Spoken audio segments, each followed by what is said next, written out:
Почитувани, дали знаете колкав имот поседува вице-премиерот, тендераш и мултимилионер Кочо Ангјушев? И дали крие дел од својот имот од јавноста и зошто го прави тоа? Ова се прашањата кои се наметнуваат од информациите објавени во медиумите.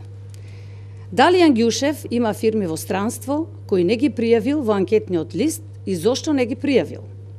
Медиумите објавија дека Ангјушев поседува фирма во соседна Србија за производство на жичани производи, сингери и опруги под името Брако Продукс, која не може да ја најдат во анкетниот лист на Ангјушев. Јавноста се прашува уште колку фирми низ светот поседува Кочо Ангјушев, кои не се пријавени во неговиот анкетен лист.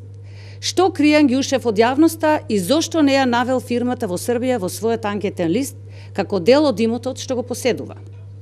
Јавноста веќе виде како работи Кочо Ангјушев. Јавноста е сведок на криминалот кој го прави власта со цел да му се овозможи милионски профити на Ангјушев. Кога Ангјушев во прашање, законите не играат некоја важна улога. Законите беа прекршени во случајот Хидроелектрани Тополка.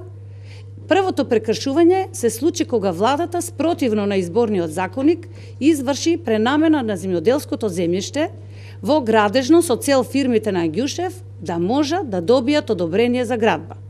Потоа, според информации во медиумите, фирмите на Ангјушев отпочнаа градба на електраните без одобрението за градба да стане правосилно. Да, почитувани граѓани, законите не се важни кога е во прашање профитот на мултимилиардерот Ангјушев. Тоа го видоа граѓаните и од личното признание на Ангјушев, дека тој одлучил дали ќе ги добие или не неговата фирма Фероинвест тендерите од Делем. Со тоа јавно призна дека има судир на интереси и дека тој е одлучувачкиот фактор и во двете страни од договорот. Ангјушев демонстрира целосно беззаконие. Ангјушев се однесува како државата и законите да не важат за него. Граѓаните го гледаат овој хаос создаден од СДС и ќе го казнат ваквиот однос на СДС на престојните локални избори на 15 октомври. Ви благодарам на вниманието.